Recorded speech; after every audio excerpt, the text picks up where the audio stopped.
Ma'am, ito yung parte ng programa na tinatawag namin, actually, ang mission, tinatawag namin WOW, Okay. Works of Wisdom. Okay.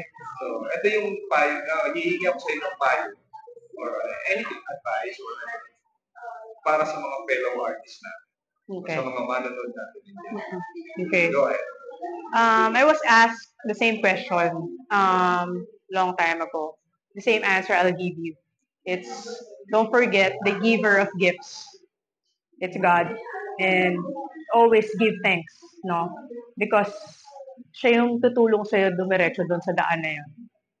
So, didiretsuhin niya pa rin yun kahit baliko-baliko yung mga daan mo. And appreciate Thanksgiving, yung ganyan, simple thanks, yung ganyan. And yun. Yun lang.